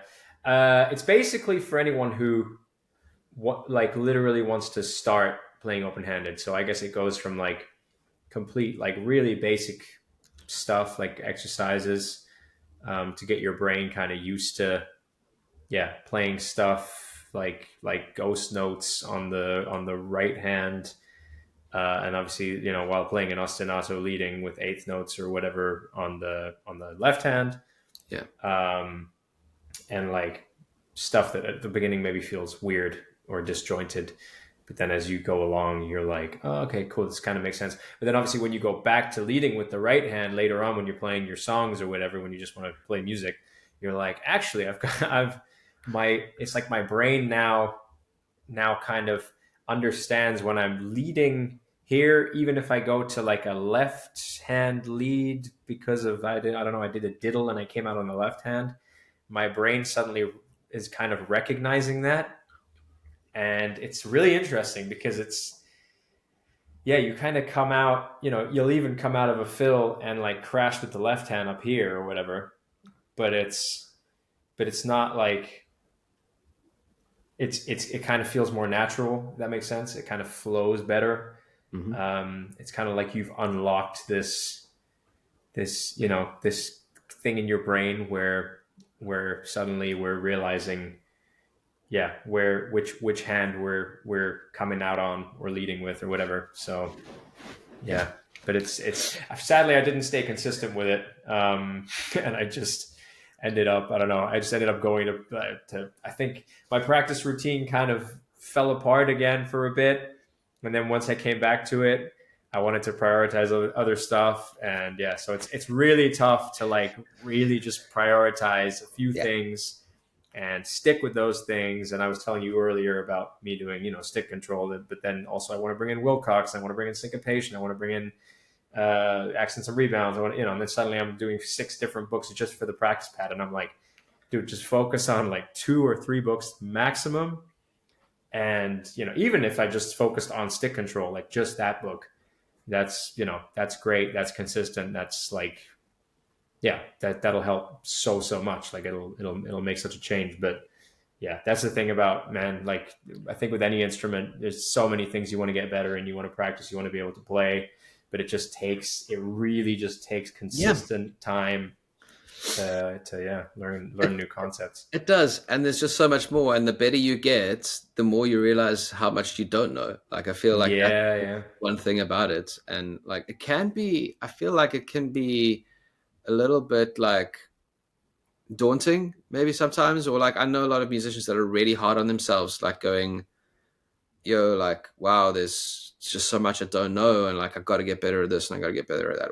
One thing that I like, because I used to have that kind of mentality, like I need to master this before I can move on to the next thing. At the end of the day, you're never gonna like, what is that? Like you'll be nailing it, right? But you're gonna listen back. If even you think you're nailing something now, go and listen back to yourself in 5 years' time and go, you're gonna go like, that was shit. Like that wasn't good. Like as I've kind of grown up and as the years have gone by, like I've listened back to stuff and I'm like, wow, dude, like what, you don't know what you're doing. But at the time I thought I'd mastered a certain exercise or whatever. So I just feel like that's not mastery is never actually obtainable, particularly on an instrument. So I just feel like as well, here's another thing to consider, right? Is like, yes, I think you're right in saying like, just kind of reduce the amount of stuff that you're doing, like focus on one thing. But at the same time, just also remember that like we live in an age now when we've got like instant access to like all of this stuff. Go back 20 years ago, and even the great players that you like absolutely idolize, they didn't have access to half of the shit that we have now. But what did that do? It kind of focused them in a certain direction. I'm not saying like choose a niche and like only be a country drummer or only be a jazz guy, or like, you got to be versatile, because, it's just great whether you as a professional drummer or even if you just as somebody who does it for fun, right? But like, don't be too hard on yourself. I feel like sometimes you need to learn something else to learn, for something that was maybe a little bit of a challenge or like didn't actually 100% make sense over here. You have to like, you do something completely unrelated and then all of a sudden this makes sense. Like, for example, like the art of bop drumming, right? So like those, like the comping exercises, I'd gotten to a point where I was like, I can't get this stuff faster. And I don't know what my problem was. Like I can play this like fine, but I can't get this comping exercise up to like kind of like more of like a up tempo swing. And like, okay, some of them are really complicated and like there's too many notes that you wouldn't play that in an up tempo swing. But I was kind of like, that's an issue. I went to started working on like the push pull technique. And that changed that for me. So everybody's got a journey. And like, the thing is, your journey is personal to use, right? So like, yeah, you want to work on everything, but maybe sometimes you need a little bit of this, a little bit of that, a little bit of that. And that's where you come out with this absolutely unique, steaming pot of stew or soup that is absolutely, that's your flavor. That's how you get your flavor, so. Yeah, that's the thing. It's so easy to also compare yourself or suddenly think you want to do a thing just because you've seen it on social media and this person does that shit so well. And you're like, damn, man, I want to be able to do that. And then you try to go and do it. And then you're disheartened because you're like I was talking to a friend about this literally yesterday. There's this Josh Foster lick where he was, obviously Josh Foster, gospel chops guy. He was doing some like rehearsal and I found there's like this 20 or 30 second Instagram clip where he just rips this, like he's hitting the stabs with the band, but he's like setting them up with the most unbelievably out of this world, like chops doing like a crossover thing between hi-hat and floor tom. And it's like so fast and so clean. And I'm like, dude, what is that? And at some point I sat down to practice it. And I literally, because there was a transcription under the video. So I went to practice it. I slowed it right down, did it like note for note, bar for bar. And then at the end I was like, yeah, I feel like I've really kind of nailed this. This is feeling good. This is feeling, it's flowing. And then I recorded myself. I recorded a couple of takes of me playing this, right? And of course I go to watch it back and I'm like, that sounds like shit. It sounds like shit. Because it's like, I just watched the Josh Foster video. He obviously has that shit, like that to him. He probably didn't even think about it. Yeah. It probably wasn't even like a thing of like, okay, here I'm going to play a kick. Here I'm going to play a right, left. No, he literally just went and just played this thing while nailing the stabs with the band. And he's just in the moment, he's just feeling it. And then I go to learn it. And of course, I mean, I'm not a gospel. I mean, I like to think I have some chops, but I'm not a gospel chop guy. I didn't grow up in church playing gospel music. I didn't come from the same background as Josh Foster. So it's like, I can't really expect for one practice session, practice a lick and then watch the video and be like, yo, you sound exactly like Josh Foster. And, and at the time I was like, fuck, it sounds like shit. And I got a little disheartened because I was like, man, like my gospel chops, they suck, But then it's, as I say, it's like, you kind of got to remember your own player with your own flavor. I don't know, maybe Josh Foster I'd like to think maybe Josh Foster would watch a video of me and even appreciate certain things about my playing where he's like, oh, I don't play this that way. Like you really nailed this thing or other drummers that I very much revere have maybe given me compliments on certain stuff I've done where I'm like, okay, so I can feel confident in my own playing, even if I'm not this person, which I look up to, or maybe have put on a pedestal before. It's like, I feel like also so many drummers, because drummers are humble, down to earth people. So many drummers, I think, have that where it's like even I have a friend, he does mixes for Two from Sleep Token. And one of his friends, do you know Toby Nez? He's like a YouTube guy, Instagram guy, insane drummer. Toby Nez did a cover at some point just after The Summoning came out. He did a cover of that song, and apparently Two said to my friend, oh man, like Toby played that better than I ever have. And it's like, what the hell, dude? Like, do you know what I mean? It's like even a guy like Two who's like literally, I mean, I don't know about if you're a Sleep Token fan, if you're a Two fan, but like he's probably one of the sickest freaking drummers out there right now. Even he's looking at other drummers play his shit and be like, fuck, he played that so much better than I ever have. And it's like, that's crazy, man. That's like, so it shows everybody has that humility, that like wanting to be better. And like, I think drummers just inherently have that because it's such a complex instrument. There's just like such a world of stuff that you can, put into your brain, and you literally in one lifetime could not possibly get through everything. No, that's it. So, but I mean, it's that humility is there. I mean, listen, I've met some people there, the humility is not there. Yeah. And, but I just feel like it's a really good thing just to have that. And I just think, be patient with yourself. Like, I mean, like my dirty little secret is like, there's the like left, right foot combo, like that triplet. That was something that I didn't get onto until like, I don't know, maybe like a year and a half ago. And so I'm just practicing that, like just left, right foot, left, right foot, left, right foot. I mean, right, left foot is easy, but left, right foot, for some reason, it was just never something. But I mean, like, it's really cool to do, but like, I'm just working on it. Like if you have a chop or you have like a little lick that you want to do, like I feel like a lot of these guys that pull all the stuff out in, you see them doing all this absolutely crazy stuff. They've worked on that stuff for years and years and years and years. And it's like, but that's it. Pick the stuff that you think is cool. I mean, obviously if you've got to learn a song for a show or like whatever you're doing, like, you've got to do that. But like, yeah, go easy, be patient, and don't like, music isn't a competition. I think that's a really important thing. And like, it's really easy to get kind of get disheartened by like these dudes just doing this absolutely like monstrously crazy stuff online. But like at the end of the day, like that's their vibe, right? Like that's what they're doing. And like, yeah, cool. It would be cool to be able to play like that. But at the same time, also just appreciate where you're at, because it's a journey, Yeah, like for sure. Music is a journey. So that's the beautiful thing. And there are also drummers that literally just play, straight 4/4, and they always have, and it's so locked in. It's so like that pocket. They could never ever do the gospel chops thing. They couldn't. They don't even know a right left kick combo to save their lives. But when they just go like, it's so like Phil Rudd. Phil Rudd's the perfect example. AC/DC, like that. That to me is like, that guy is one of the best drummers of all time.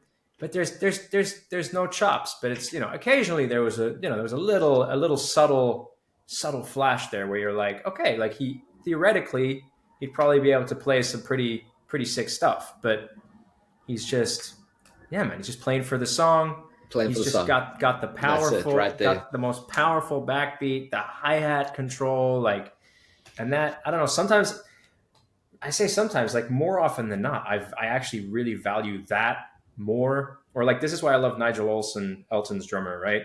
Like that man is like one of the kings of feel, because the guy never played in, there's no chops, there's no fusion-y, like, there's none of this crazy shit.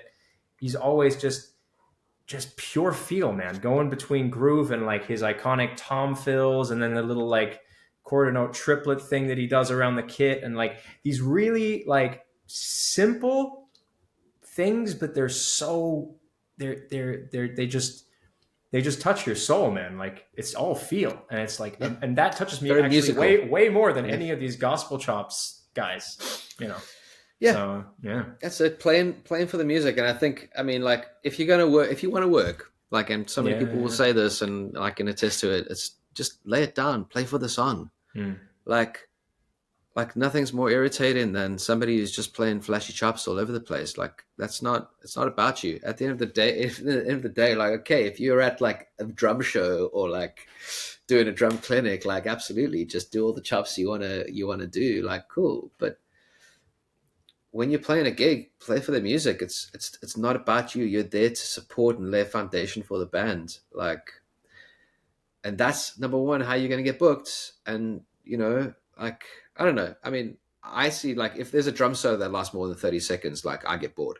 Like, and I play the instrument. So it might just be, like, kind of, I might be a little biased over there. But, like,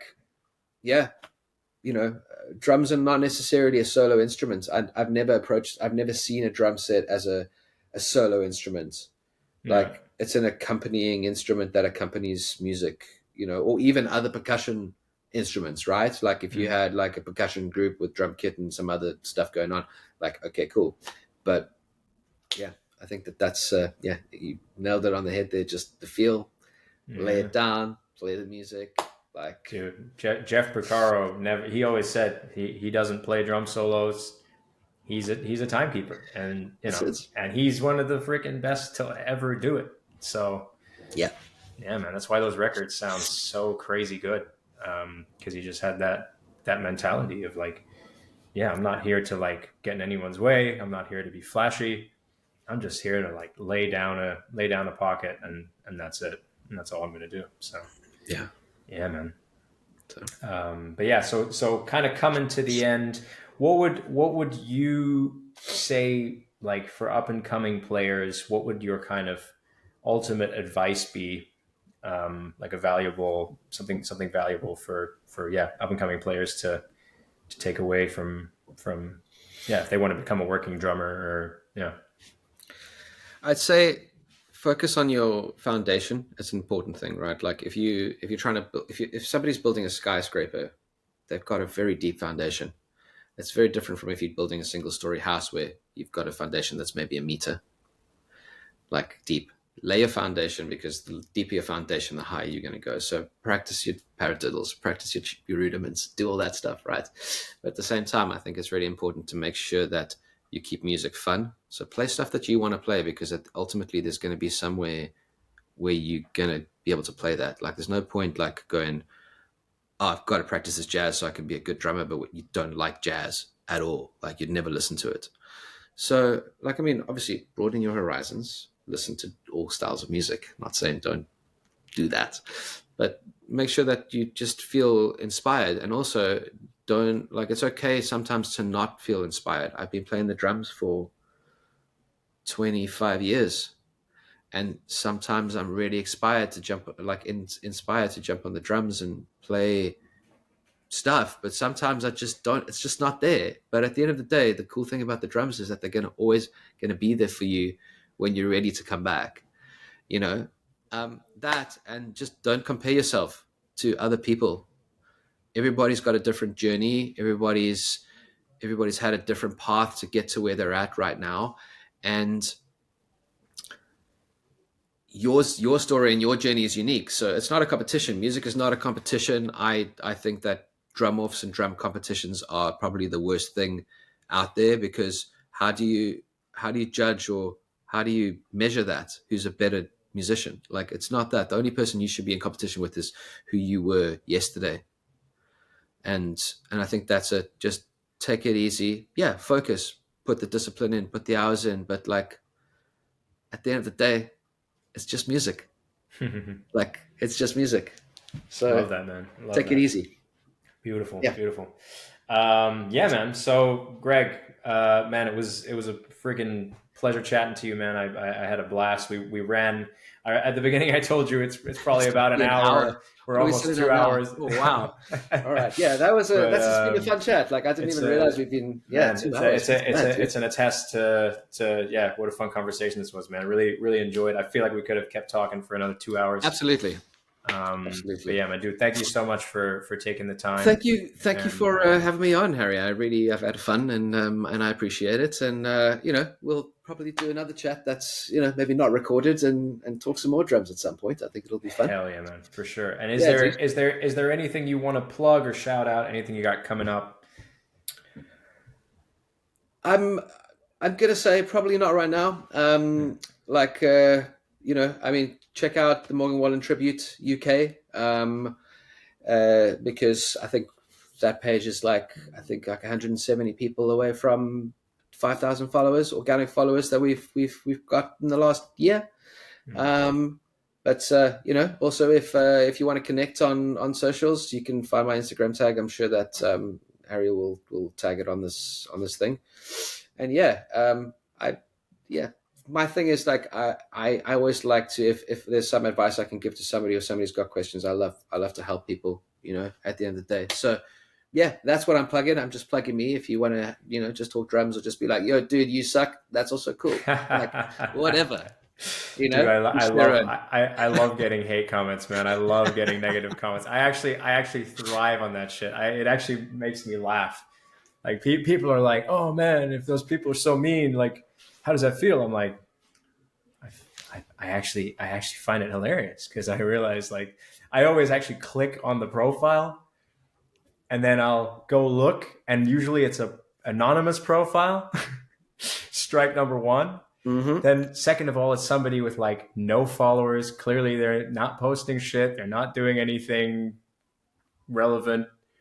And it's like nobody who's actually out there doing the thing is hating. So I just laugh, man, that shit. So yeah, as you say, even if someone says you suck, just laugh it off, man. Do it. Yeah. Let's connect. Let's do it, man. All right, Harry, thank you very much Greg, for your time, man. Thank you so much. I've had a great time. And hopefully we'll chat soon.